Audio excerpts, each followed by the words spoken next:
Selamat pagi Bapak Ibu jemaat yang dikasihi Tuhan. Shalom. Puji Tuhan, jika hari ini Tuhan masih beri kesempatan kepada kita semua, kita boleh beribadah dan melayani bersama-sama, sekalipun masih harus lewat secara virtual. Tetapi kita percaya bahwa Tuhan juga hadir, ada dan melawat setiap jemaat-jemaat yang ada di rumah yang hari ini. Oleh itulah kita tetap bersyukur pada Dia, sebab Tuhan Yesus baik bagi kita. Mari kita persiapkan hati kita untuk beribadah pada Tuhan.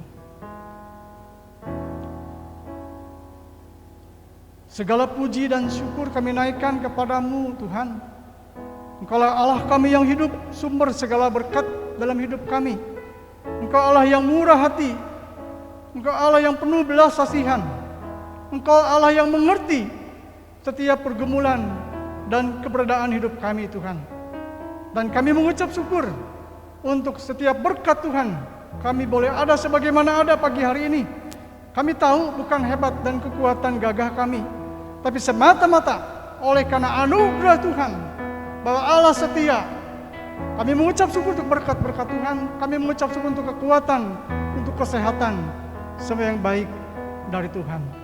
Di pagi hari ini kami berdoa dan menyerahkan seluruh rangkaian ibadah pelayanan kami pada pagi hari ini.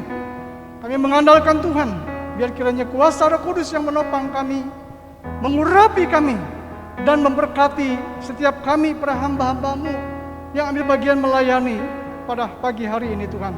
Kiranya semangat yang baru, kekuatan yang baru, pengurapan yang baru turunlah atas setiap kami yang melayani pada pagi hari ini Tuhan. Kami kembalikan segala pujian, hormat, kemuliaan hanya bagi nama Tuhan. Bahwa sesungguhnya pertolongan kita datangnya dari Tuhan, Dialah yang menjadikan langit, bumi, serta segala isinya. Allah yang setia, dan kesetiaan Tuhan tidak pernah berubah.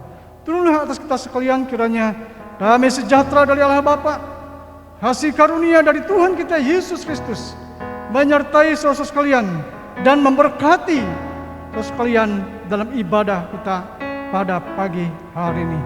Yang siap diberkati Tuhan, katakan bersama-sama, amin. Beri kemuliaan yang paling meriah bagi Tuhan. Shalom jemaat Tuhan, dimanapun kita berada, marilah kita tetap memuji dan memuliakan Tuhan. Marilah kita angkat satu pujian ini.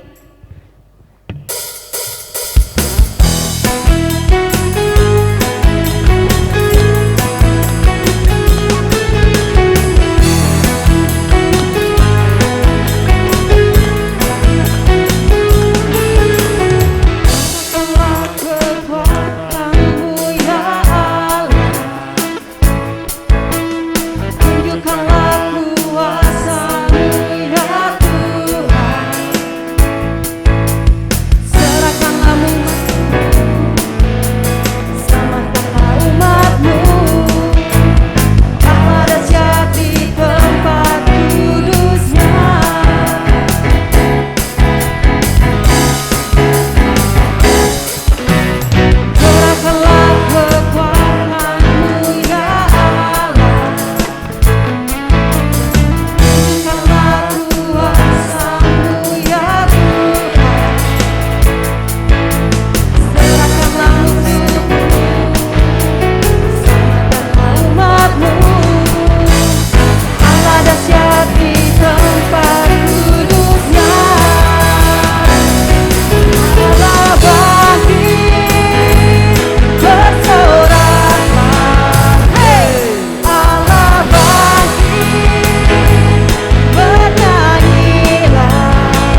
cinta padamu Tuhan.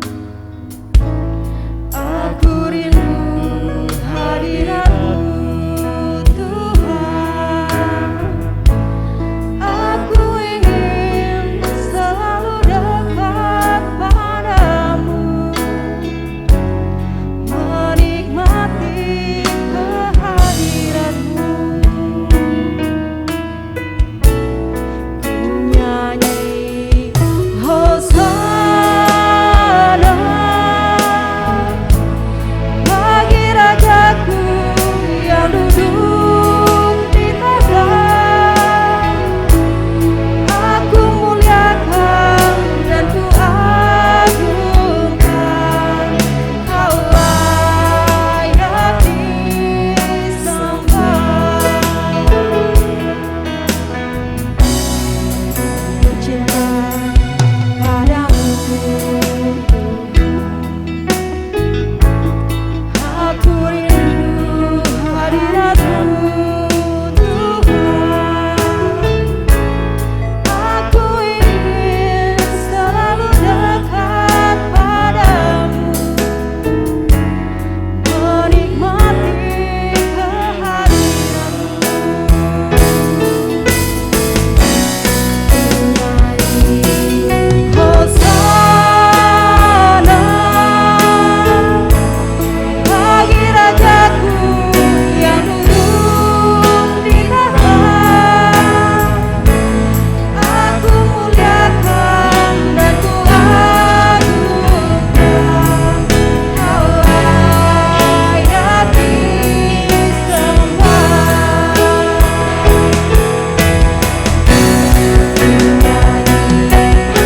Hosana bagi Rajaku yang duduk di tahta. Aku muliakan dan ku agungkan,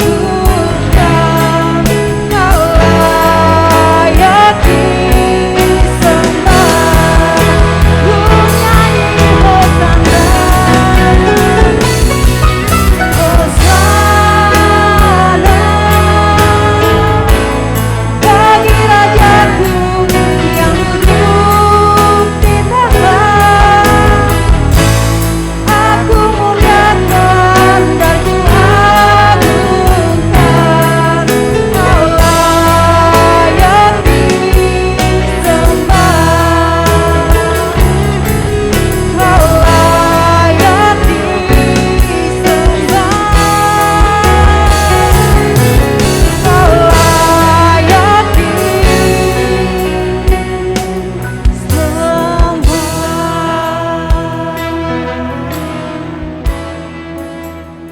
Terima kasih kepada hamba-Nya yang mempegang firman. Mari kita berdoa. Sekali lagi Tuhan, kami mengucap syukur. Dan sebentar lagi kami akan mendengarkan firman-Mu. Kiranya Roh Kudus menolong setiap kami untuk kami boleh mengerti, memahami firman-Mu. Karena kami perlu firman-Mu. Firman-Mu adalah firman yang berkuasa dan hidup, yang sanggup mengubah hati kami, pikiran kami, yang sanggup memperbarui kehidupan kami ya Tuhan. Dan kami bersyukur untuk pagi hari ini. Kiranya puji-pujian yang kami naikkan membawa kami, mengingatkan kepada kami bahwa Engkau layak diagungkan, Engkau layak ditinggikan dari sekarang sampai selama-lamanya Tuhan. Selagi urapi kami semua, baik yang menyampaikan hamba-Mu maupun yang mendengar, supaya kami sama-sama semua diberkati oleh Tuhan. Dalam nama Tuhan Yesus kami berdoa. Haleluya. Amin. Shalom Bapak Ibu sekalian, mari kita akan masuk ke dalam firman Tuhan. Dan pagi hari ini saya akan mengajak kita sekalian untuk merenungkan firman Tuhan yang terambil di dalam Injil Matius. Injil Matius pasal 9 ayat 9 sampai ayat yang ke-13. Mari kita bersama-sama merenungkan ini, bagian ini ya, supaya kita sama mengerti dan kita semua diberkati oleh firman Tuhan. Matius 9 ayat 9 sampai 13, demikian firman Tuhan. Matius pemungut cukai mengikut Yesus. Setelah Yesus pergi dari situ, ia melihat seorang yang bernama Matius duduk di rumah cukai. Lalu ia berkata kepadanya, "Ikutlah aku." Maka berdirilah Matius, lalu mengikut dia. Kemudian ketika Yesus makan di rumah Matius, datanglah banyak pemungut cukai dan orang berdosa dan makan bersama-sama dengan dia dan murid-muridnya. Ayat 11. Pada waktu orang Farisi melihat hal itu, berkatalah mereka kepada murid-murid Yesus, "Mengapa gurumu makan bersama-sama dengan pemungut cukai dan orang berdosa?" Yesus mendengarnya dan berkata, "Bukan orang sehat yang memerlukan tabib, tetapi orang sakit." Ayat 13. Jadi pergilah dan pelajarilah arti firman ini. Yang kukehendaki ialah belas kasihan dan bukan persembahan. Karena aku datang bukan untuk memanggil orang benar, melainkan orang berdosa. Demikian jauh pembacaan firman Tuhan. Berbahagia setiap kita, atau berbahagialah orang yang membaca, merenungkan firman Tuhan dan melakukan firman Tuhan di dalam kehidupannya sehari-hari.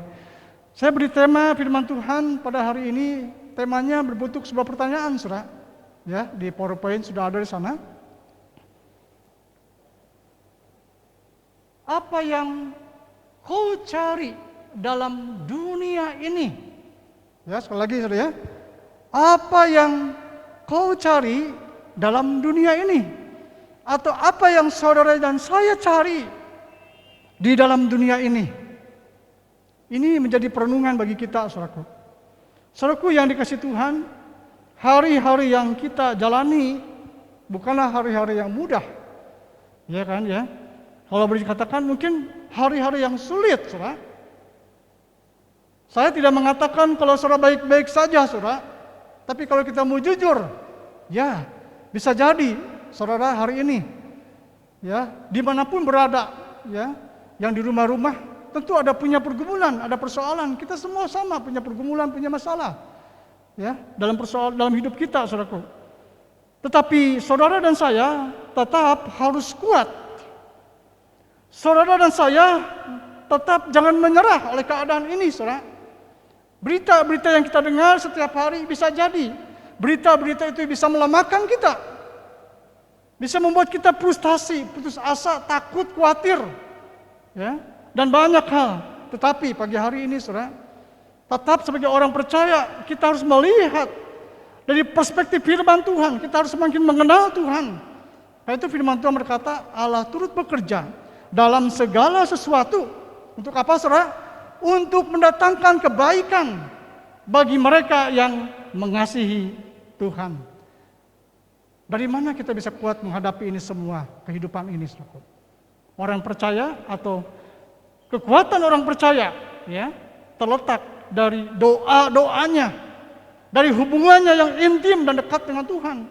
Sehingga kita bisa berkata seperti Paulus berkata, Filipi pasal 4:13, segala perkara dapat kutanggung di dalam siapa, saudara? Di dalam diri kita, kekuatan kita, kekayaan kita, kemampuan kita? Tidak. Paulus berkata, segala perkara dapat kutanggung di dalam Dia, di dalam Tuhan Yesus, katanya, yang memberi kekuatan kepadaku. Amin, saudara ya. Nah, kita kembali ke pertanyaan ini, tema ini. Apa yang kau cari dalam dunia ini, saudara? Kita mungkin bisa, jawabannya bisa berbeda-beda, ya. Apa yang kau cari? Saya sedang mencari kekayaan, misalnya. Saya sedang mencari kebahagiaan di dunia ini. Saya sedang mencari kedudukan mungkin. Saya sedang mencari mungkin ingin punya karir yang tinggi dan macam-macam, saudaraku. Ya, atau punya impian-impian, silakan saja, saudaraku. Ya, atau ada orang yang mencari, saya sedang mencari kedamaian. Hari-hari ini tidak mudah untuk mengalami kedamaian, saudara. Kedamaian bukan berarti ketiadaan masalah, tapi kedamaian adalah kehadiran Allah di dalam kehidupan kita. Ya, dan ini adalah satu yang menarik.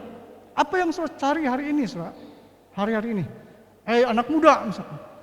Apa yang kau cari? Anak muda mungkin menjawab, saya sedang mencari pacar.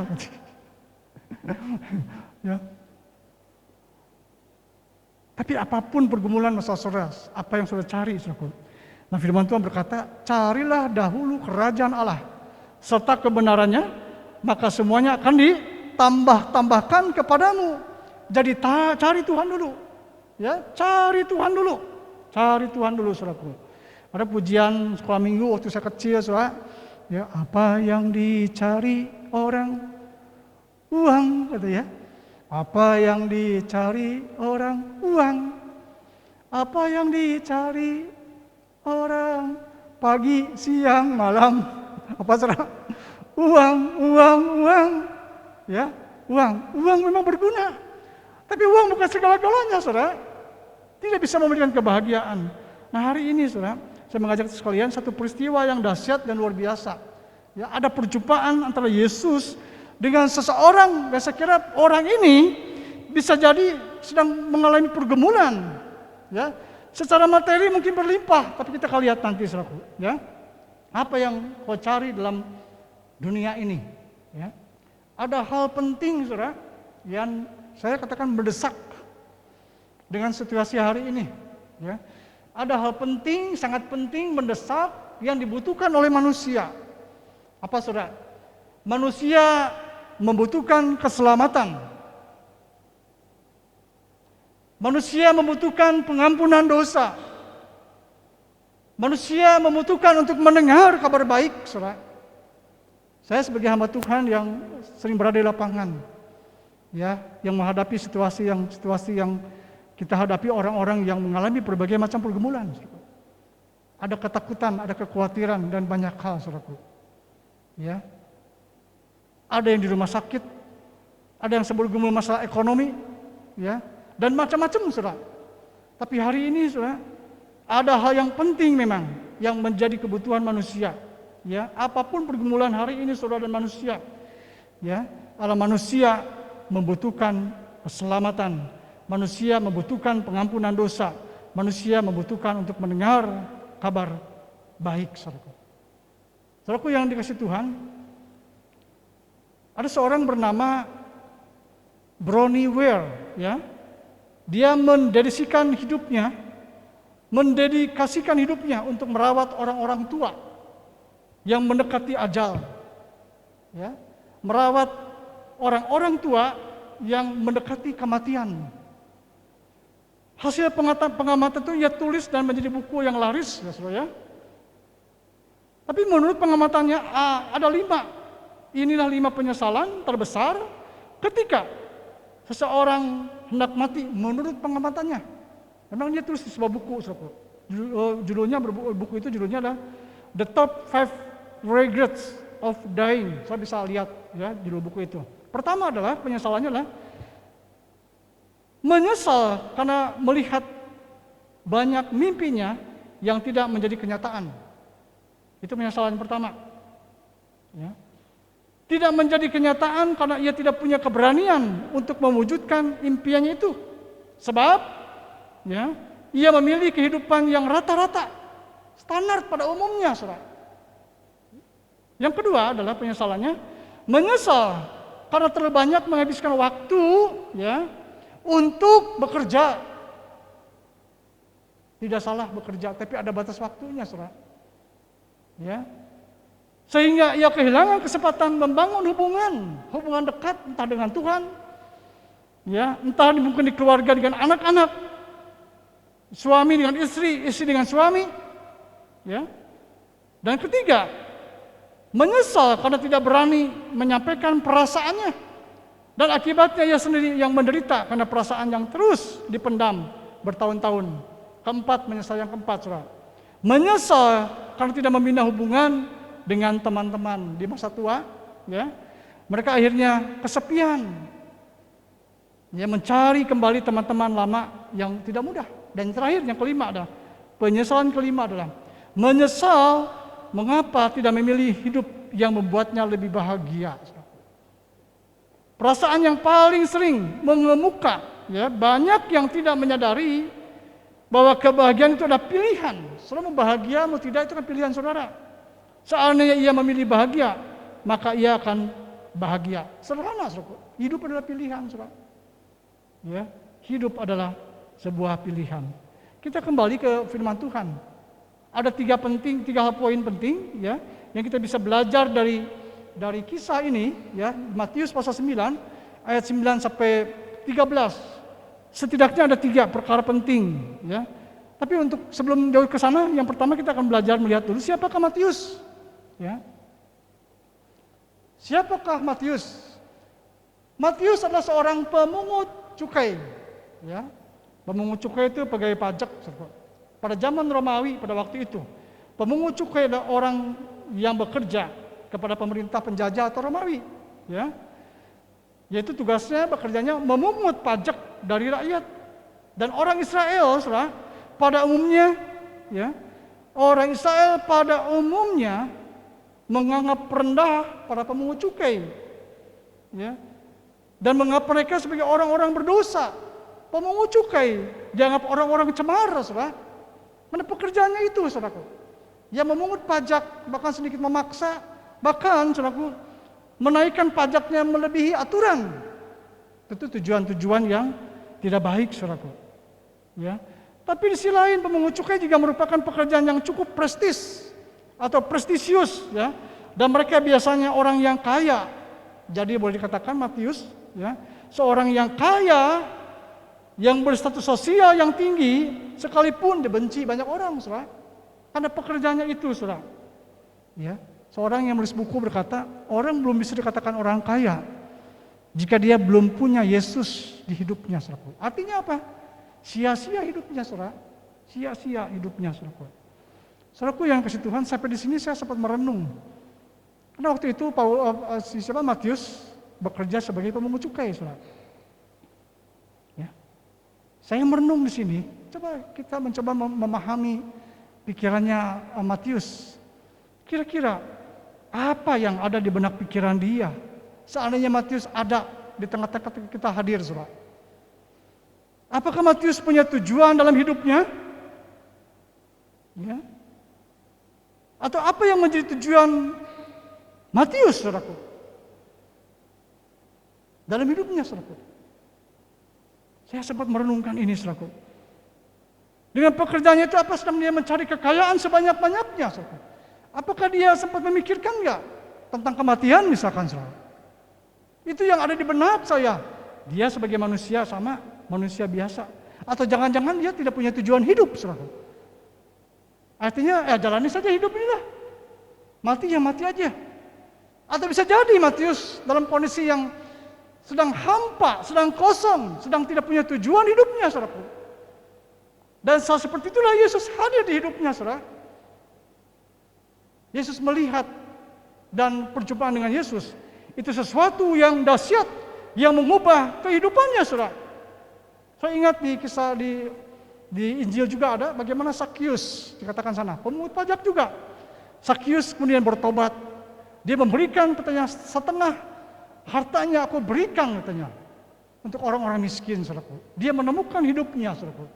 Hidup yang bermakna di dalam Tuhan, saudara. Mujizat yang terbesar adalah salah satunya adalah ketika orang diubahkan hidupnya, saudara. Dan Matius adalah hidup yang sia-sia diubahkan oleh Tuhan. Hidupnya menjadi berarti ketika dia jumpa dengan Tuhan, saudara. Ya, saya melihat perjumpaan Matius dengan Tuhan Yesus sesuatu yang istimewa. Mengapa dikatakan istimewa, saudara? Bayangkan, Yesus adalah Mesias yang dijanjikan di Perjanjian Lama. Yesus adalah Allah yang telah menjadi manusia. Yesus adalah firman itu yang telah menjadi daging, saudaraku. Sekarang dia ada berdiri di hadapan Sakius, ciptaannya, saudara. Sakius yang pada waktu itu dianggap sebagai orang berdosa, orang yang terpinggirkan, orang yang tidak dianggap, saudaraku. Orang yang sedang mungkin saja dia sedang bergumul dengan hidupnya, saudaraku. Tapi dia berjumpa dengan Yesus, saudaraku. Makanya ada pujian, saudara, pujian lama sekali ya. Yang paling indah adalah melayani Tuhan. Yang paling indah adalah mengikut Tuhan. Ya. Dan yang pertama adalah ikutlah aku. ketika Yesus melihat Matius, ikutlah aku. Itu pujian yang lama mengatakan, ikut dikau saja Tuhan, jalan damai bagiku. Aku selamat dan sentosa hanya oleh darah-Mu. Aku ingin ikut dikau dan mengabdi padamu. Dalam dikau juru selamat, ku bahagia penuh. Pertanyaan bagi kita adalah, apa yang bernilai di hidup saudara? Matius, ya, dia sudah memilih, dia sudah mendapatkan atau dia sudah mendapatkan memilih apa yang paling bernilai dalam hidupnya, yaitu dia mengalami perjumpaan pribadi dengan Yesus, saudaraku. Apa yang bernilai? Ya, ini pertanyaannya hari ini sama. Apa yang paling bernilai atau berharga dalam hidup saudara? Ya, perhatikan. Ya, saya membayangkan ini pergumulan Matius ini, saudara. Orang yang terpinggirkan, yang mungkin kelompok orang-orang yang tercemar, ya, yang tidak punya tujuan hidupnya, saudara, bisa jadi. Dia punya banyak duit memang, tapi tidak bisa membahagikan dia, saudaraku ya. Apa yang paling bernilai dalam hidup saudara pada hari ini, saudaraku? Apa yang paling berharga dalam hidup saudara? Pertanyaan ini bagi kita untuk kita renungkan, saudaraku. Di tengah-tengah dunia yang berubah dan terus akan mengalami perubahan-perubahan. Saya tidak tahu ini pandemi ini sampai kapan, saya tidak tahu, saudara. Tapi yang saya tahu, percaya bahwa Allah setia. Aku sekali-kali tidak akan pernah meninggalkan. Apa yang paling berharga bernilai dalam hidup saudara? Mungkin saja jawabannya akan berbeda, ya. Tetapi Alkitab membantu saudara dan saya untuk mengerti, untuk menjawab dengan tepat. Ketika Yesus bertanya di dalam Matius pasal 16 ayat 26, saudara. Ya. Matius 16 ayat 26 berkata begini, saudara. Apa gunanya seorang memperoleh seluruh dunia tetapi kehilangan nyawanya, ya kan? Dan apakah yang dapat diberikannya sebagai ganti nyawanya? Dikatakan firman Tuhan, apa gunanya seorang memperoleh seluruh dunia? Apa yang dia punya ini, saudara? Dari sini ada dua, ya, yang ditekankan, saudara. Yang pertama adalah seluruh dunia. Dari pertanyaan Yesus ini ada dua jawaban yang kita temukan. Yang pertama adalah bicara tentang dunia, seluruh dunia. Ini bisa berarti berbicara tentang pencapaian duniawi, ya. Kesuksesan duniawi yang ada dalam dunia ini, saudara. Popularitas, harta duniawi dan lain-lain, ya. Atau bisa juga di sini dikatakan, ya, bisa berarti juga sama dengan mengasihi dunia, mencintai dunia. Makanya 1 Yohanes pasal 2 ayat 15 berkata di sini, saudara. Ini. Janganlah kamu saudara, mengasihi dunia, ya, dan apa yang ada di dalamnya. Jikalau orang mengasihi dunia, maka kasih akan Bapa tidak ada di dalam orang itu. Nah, mungkin kita mengatakan, Tuhan, saya mencintai Engkau, Tuhan, mengasihi Engkau, Tuhan. Tapi di sisi lain hatinya terikat kepada dunia ini. Nggak mungkin kata firman Tuhan kita mengasihi mamon, ya, apa yang dunia ini, uang. Tapi di sisi lain kita mencintai Tuhan juga. Nah, mungkin nggak bisa, saudara. Janganlah mengasihi dunia, ya. Tidak ada yang salah dengan harta yang ada di dunia, ya. Tapi yang salah bagaimana cara mendapatkan harta itu, saudara. Itu yang salah, yang harus hati-hati. Ya. Maka firman Tuhan berkata, akar segala kejahatan adalah apa, saudara? Cinta akan uang. Cinta, ya, uangnya tidak salah. Tapi cinta, ya, atau mengasihi, terikat dengan dunia ini. Yang apa yang dalam dunia ini lebih mencintai dunia ini daripada cinta kepada Tuhan, saudara. Hati-hatilah, saudara. Ya, hari-hari ini yang menjadi berhala bagi kita banyak, saudara. Zaman dulu mungkin kita berhala itu menyembah pohon, menyembah gunung. Tapi zaman hari ini, saudara, yang menjadi berhala bagi kita hati-hati. seks, pornografi, narkoba, ya, apalagi saudaraku, hobi, ya, hobi, sehingga lupa untuk ibadah, lupa untuk berdoa, lupa untuk baca firman Tuhan. Apalagi saudaraku yang menjadi berhala. Gadget bisa, gadgetnya tidak salah, gadgetnya. Jangan menyalahkan gadget, gara-gara gadget sih, wah dilempar pecah, enggak, bukan. Ya kan, tapi kita sendiri yang bisa mengontrol semua itu, saudara. Karena kita juga perlu teknologi, saudara. Hati-hatilah, saudara. Semua itu kalau saudara terikat dengan apa yang di dunia itu, saudara akan menjauhkan saudara dengan Tuhan, saudara. Dan akhirnya kita sendiri yang kalah. Kita akan mengalami kekalahan demi kekalahan. Yang kedua, yang dikatakan tadi, ya. Yang pertama bicara tentang dunia, ya. Ingat, saudaraku, Yesus pernah digoda. Yesus pernah mengalami digoda juga ketika di padang gurun. Ya kan? Digoda dalam apa? Dalam makanan, roti. Ya, digoda iblis. Kalau batu ini bisa menjadi roti, katanya. Itu kan keinginan daging. Apalagi yang digoda, ya, Yesus digoda oleh iblis, saudaraku. Jatuhkanlah dirimu dari atas, maka nanti malaikat katanya akan menatang kamu, akan menggendong kamu. Ini bicara tentang keangkuhan hidup, ya, kesombongan, saudaraku. Yesus bisa, saudaraku. Dia Tuhan, dia Allah, dia bisa apapun, dia mampu, saudaraku. Ya. Dan yang ketiga adalah iblis memperlihatkan kepada Yesus semua kerajaan di dunia, katanya. Ya. Dan segala kemegahannya aku berikan kepadamu, kata iblis kepada Yesus. Tetapi syaratnya apa, katanya? Engkau harus sujud menyembah aku, kata iblis. Kata Yesus apa? Nyahlah engkau iblis, kata. Kamu harus menyembah kepada Tuhan.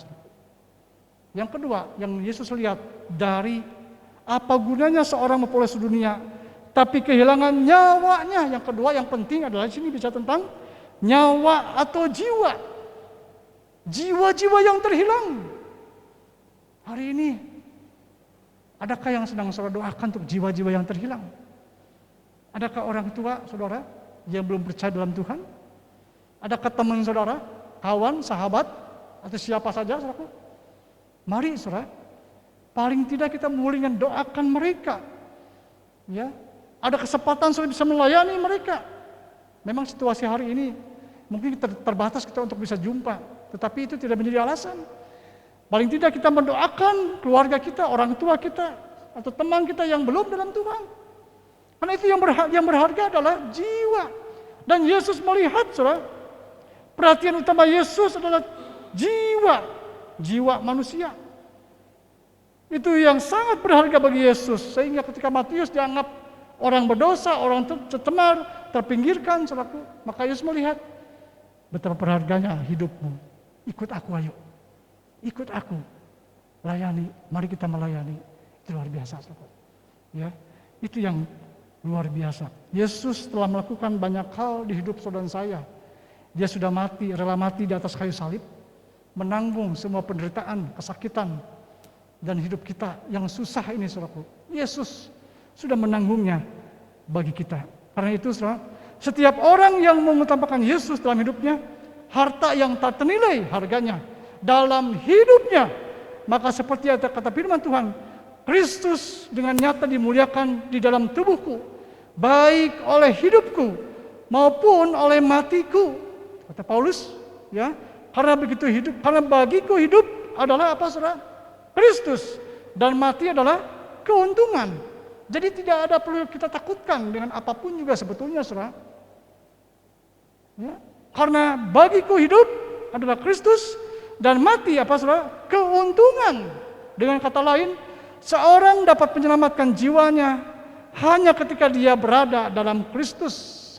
Apakah dia masih hidup atau dia sudah mati sekalipun? Ya, karena firman Tuhan, karena orang yang mati dalam Tuhan itu berbahagia. Dia sedang beristirahat, dari jerih lelah, ya, dan segala perbuatan baiknya menyertainya. Jadi tidak ada yang perlu kita takutkan, khawatirkan dengan dunia ini sebetulnya kalau kita memahami Tuhan, mengerti Tuhan. Ya, mengerti kehendak Tuhan dalam hidup kita, saudaraku. Baik hidup maupun mati, kita mati bersama dengan Tuhan, hidup juga bersama dengan Tuhan. Amin, saudara. Ya, itu yang luar biasa, saudaraku. Bapak Ibu yang dikasihi Tuhan, ada satu kisah yang menarik, saudara. Ya, ada seorang penambang, yang menemukan emas, ya. Dan ketika dia menemukan emas itu, dia begitu bergembira, ya. Dan dia membawa tasnya yang berisi penuh batangan emas. Wah, kalau kita dengar emas kan batangan lagi ya, saudara. Wah, luar biasa, ya kan? Ya. Dia bawa tas itu yang berisi emas kemana-mana, saudara. Dia bawa. Suatu saat dia meninggal, saudara. Dia meninggal. Dan singkat cerita, orang ini masuk surga. Dia menuju surga, ya. Dia percaya Tuhan. Sambil membawa batangan emasnya itu yang berharga. Setibanya di surga, saudara, malaikat bertanya kepada orang ini, ya, mengapa kamu membawa aspal, katanya, saudara? Loh, kata orang ini bukan aspal nih, ini emas, katanya. Oh, kata malaikatnya, iyalah, di bumi mungkin ini berharga, katanya, emas. Di bumi dikatakan emas, lah, tapi di sini, katanya, ya, di sini adalah ini aspal, katanya. Untuk mengeraskan jalan-jalan di surga, katanya. Sebagaimana firman Tuhan katakan dalam Wahyu pasal 21, ya. Wahyu 21 ayat 21. Jalan-jalan kota itu dari emas murni bagaikan kaca bening, saudaraku. Emas mungkin berharga di dunia ini selama kita ada hidup, tetapi di surga itu tidak lebih, saudaraku. Ya, tidak ada harganya apa-apa, saudaraku. Yang kedua, saudaraku, ya, bicara tentang belas kasihan Yesus untuk jiwa-jiwa, ya. Yang kedua, ini, sebentar ya. 1 Yohanes pasal 2:16, sebab semua yang ada di dalam dunia itu keinginan daging, ya, ini keinginan daging, keinginan mata, serta keangkuhan hidup bukanlah berasal dari Bapa, melainkan dari dunia. Anak-anak Tuhan, murid-murid Yesus, tidak ada yang memiliki seperti ini, saudara.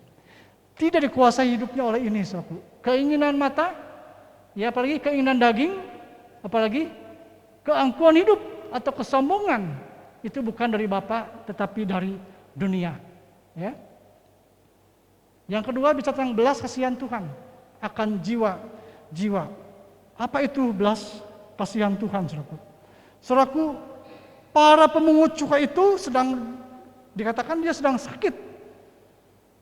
Secara rohani sakit, saudara. Ya, dikatakan orang berdosa. Dan mereka memerlukan seorang yang bisa menolong, membantu, dan menyembuhkan mereka yang sakit, saudara. Tapi orang Farisi berpikir lain. Mereka tidak sakit. Mereka tidak memerlukan bantuan itu, saudara. Dosa adalah penyakit jiwa.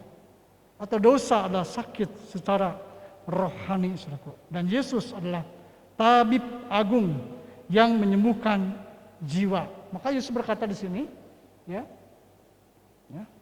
dikatakan dalam Matius pasal 9 ayat 12, ya, jiwa-jiwa yang sakit tidak bisa menolong dirinya sendiri dan tidak ada manusia yang sanggup menolong kita.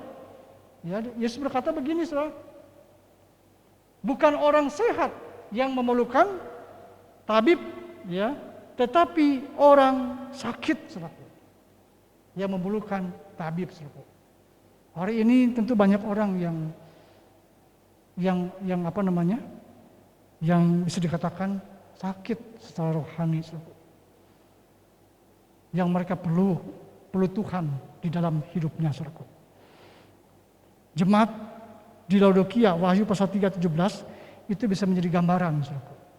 Di mana mereka merasa tidak perlu Tuhan dalam hidupnya, saudara. Wahyu 3:17 berkata, karena engkau berkata, aku kaya dan aku telah memperkayakan diriku, dan aku tidak kekurangan apa-apa. Luar biasa, saudara. Dikatakan, karena dia berkata, aku kaya, aku telah memperkayakan diriku, dan aku tak kurang apa-apa. Tak kurang sesuatu apapun. Dan karena engkau tidak tahu bahwa engkau melarat, ya dikatakan, engkau malang, engkau miskin, engkau buta, engkau telanjang. Artinya sesungguhnya engkau sakit secara rohani. Sesungguhnya manusia membutuhkan Tuhan yang untuk menyembuhkan sakit rohaninya itu. Dikatakan Yesus adalah tabib, ya, dikatakan sana, bukan orang sehat yang memerlukan tabib, tetapi orang sakit, saudaraku. Saudaraku, gambaran belas kasihan itu seperti apa, saudaraku? Seorang yang bernama Guardia, dia seorang wali kota New York, ya, beberapa kali bertugas menangkap sebagai hakim dalam pengadilan di New York. Ada kasus, saudara, seorang pria tertangkap dan dinyatakan bersalah. Apa salahnya, saudara? Dia mencuri roti. Pria itu minta ampun kepada hakim, ya. Dan kemudian dia berkata, saya mencuri karena saya butuh, atau saya mencuri, melakukan itu adalah untuk memberi makan keluarganya yang sedang kelaparan. Bagaimana sikap hakim di situ? Tapi hakim berkata dengan tegas, hukum tetap harus dijalankan. Ini untuk memahami belas kasihan Tuhan seperti apa. Hukum tetap harus dijalankan. Ya. Kemudian hakim berkata, karena itu saya putuskan orang ini harus didenda $10. Kemudian pria yang bersalah itu berkata dengan sedih, saya nggak punya uang. Saya nggak punya uang. Dan hakim kemudian berkata, dia kemudian mengeluarkan uang dalam dompetnya. Dia mengeluarkan $10 dari dompetnya dan membayar denda itu. Dan hakim pun menyuruh orang-orang yang ada di ruang sidang itu untuk membantu pria malang itu dengan memberikan bantuan uang juga. 50 sen per orang, saudaraku. Apa yang sedang kita bicarakan ilustrasi ini, saudaraku? Bahwa inti dari Injil, ya, inti dari kabar baik atau Injil itu adalah Yesus sudah menanggung semua hutang dan dosa manusia. Yesus sudah mengambil alih tempat saudara dan saya dan dengan mati menggantikan saudara dan saya di atas kayu salib, sehingga saudara dan saya tidak lagi harus menjalani hukuman atas dosa. Yesus sudah menanggung semua itu, saudaraku. Sehingga dikatakan dalam Yohanes 3:16, karena begitu besar kasih Allah akan dunia ini, ya, sehingga Ia telah mengurniakan anak yang tunggal, supaya setiap orang yang percaya kepadanya, apa saudara? Tidak binasa, melainkan beroleh hidup yang kekal. Banyak orang hari ini butuh kasih Tuhan. Tuhan mau pakai saudara, ya, doakan untuk jiwa-jiwa supaya mereka tidak sia-sia kematiannya, supaya mereka selamat, saudaraku. Roma pasal 5:8, akan tetapi Allah menunjukkan kasih-Nya, ya, akan tetapi Allah menunjukkan kasih-Nya kepada kita oleh karena Kristus telah mati untuk kita ketika kita masih berdosa, saudara. Ketika banyak orang masih hidupnya dalam dosa, ya, berbagai macam bentuk dosa. Tapi Yesus telah mati, saudara. Ini kan sesuatu yang luar biasa, saudara.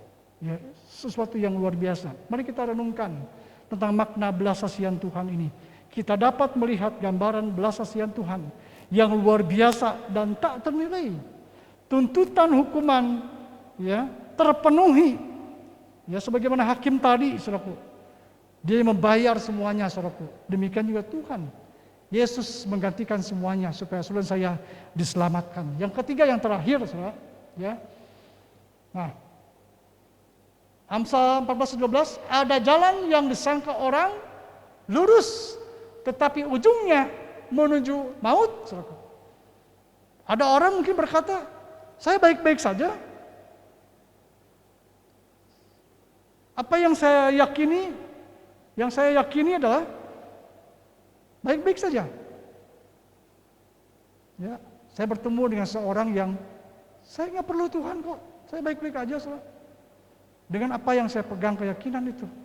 Tetapi kata firman Tuhan, ada jalan yang disangka orang lurus, tetapi ujungnya menuju maut. Banyak orang yang merasa saya fine-fine baik-baik aja, saya nggak perlu kok.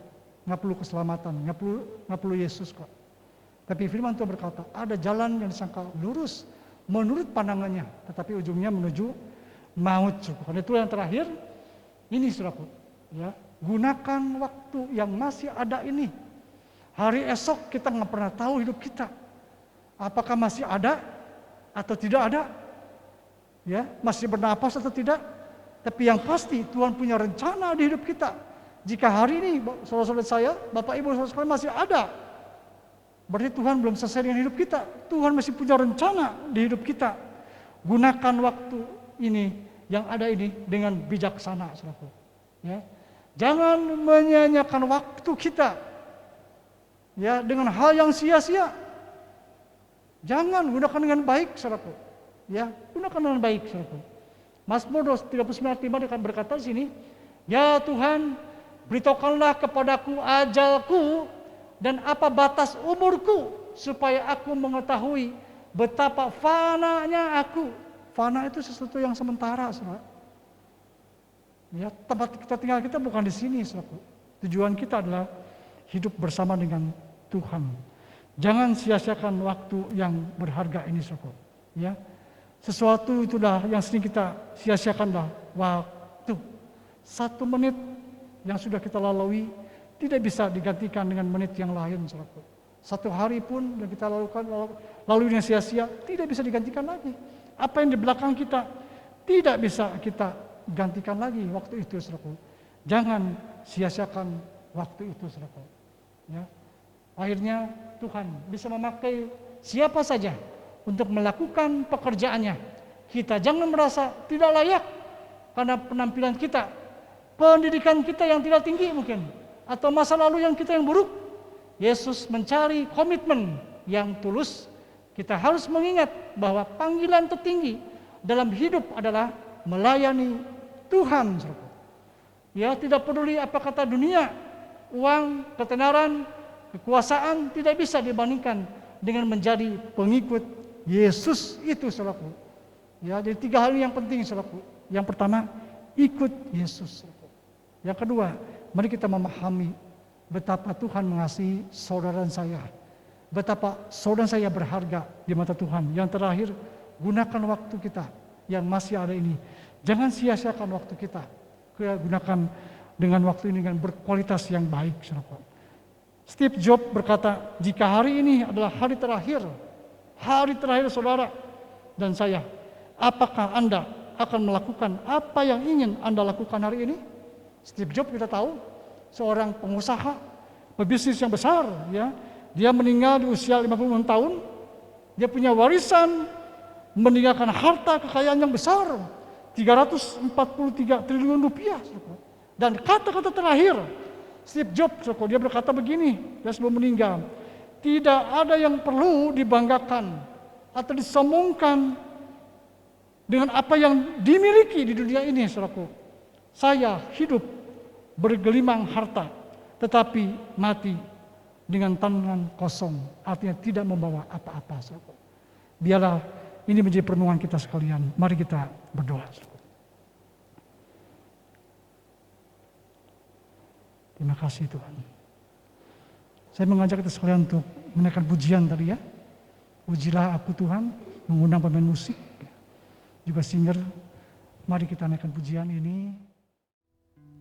Selidiki batinku dan hatiku, mataku tertuju padamu. Aku cinta padamu Tuhan. Aku rindu hadirat-Mu Tuhan. Aku ingin selalu dekat padamu, menikmati kehadiran-Mu. Nyanyi Hosana. Nyanyi Hosana bagi Rajaku yang duduk di tahta.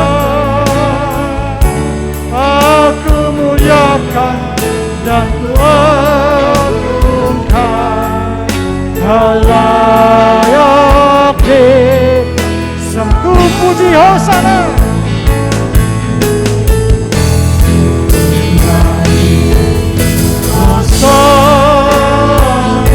Segala pujian bagimu Tuhan, Rajaku yang duduk di tahta. Aku muliakan dan ku agungkan, Kau layak disembah, Kau layak disembah, Kau layak disembah.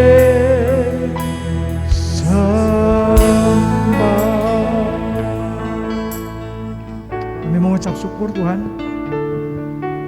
atas waktu ini dan kesempatan ini. Tuhan, kami saat ini berdoa untuk segenap jemaat Tuhan yang saat ini mungkin sedang mengalami berbagai macam pergumulan-pergumulan. Bila yang sedang sakit, menderita, yang ada di rumah atau ada di rumah sakit, Tuhan, kami mohonkan berkat Tuhan. Dan bila kuasa Tuhan bekerja, bilur-bilur Yesus menyembuhkan mereka dalam nama Tuhan Yesus. Kuatkan, teguhkan iman mereka untuk mereka memandang hanya kepada Yesus, sumber pengharapan yang pasti ya Tuhan. Dan mereka boleh mengerti rencana dan kehendak Tuhan di dalam hidup mereka. Dan Allah turut bekerja dalam segala sesuatu yang mendatangkan kebaikan. Kami doakan untuk jemaat-jemaat Tuhan yang bergumul masalah ekonomi, pekerjaan, bisnis. Tuhan lawat, Tuhan jamah, Tuhan buka jalan, dan Tuhan memberkati segala sesuatunya bila mereka boleh menikmati kebaikan anugerah Tuhan dalam hidupnya Tuhan. Kami juga berdoa untuk Indonesia, kami doakan juga untuk pemimpin-pemimpin negeri kami doakan juga untuk Kalimantan Barat, kami doakan juga untuk Pontianak. Sejahteralah negeri kami, daerah kami, dan kota kami di mana kami tinggal, sebab kesejahteraan juga menjadi milik kami. Orang-orang percaya yang hidup dan ada di dalamnya Tuhan. Terima kasih Bapa. Sekali lagi kami berdoa dan menyerahkan setiap pergumulan kami. Saudara kami yang mungkin berulang tahun juga di hari-hari ini, di minggu-minggu ini Tuhan, minggu ke depan juga. Kami berdoa biar Tuhan yang memberkati, berikan umur panjang, kesehatan, kekuatan, dan berkat-berkat yang terbaik bagi saudara kami ini Tuhan. Kami doakan untuk gerejamu Islamasi Pontianak. Kami doakan untuk majelis, penatua, para rohaniwan bersama keluarga. Semuanya Tuhan, jemaat Tuhan kami serahkan sepenuhnya kepadamu Tuhan. Karena Engkaulah sumber segala yang baik, berkat Tuhan di dalam hidup kami senantiasa ada menyertai kami. Terima kasih Bapa. Terima kasih Tuhan. Kami kembalikan segala pujian, hormat dan kemuliaan hanya bagi nama Tuhan. Mari jemaat yang dikasihi oleh Tuhan, setelah kita beribadah pada Tuhan, kita akan akhiri dan kita mohonkan berkat daripada Tuhan. Arahkan hati kita untuk menerima berkat Tuhan. Kiranya berkat dari Allah Bapa, kasih karunia dan anugerah kemurahan dari Tuhan kita Yesus Kristus, serta persekutuannya dengan Roh Kudus kiranya menyertai saudara-saudara sekalian dari sekarang ini sampai Maranatha. Tuhan Yesus datang kedua kalinya, menjemput kita di awan-awan yang permai dan membawa kita hidup bersama dengan Tuhan selama-lamanya. Yang percaya kata bersama-sama, amin.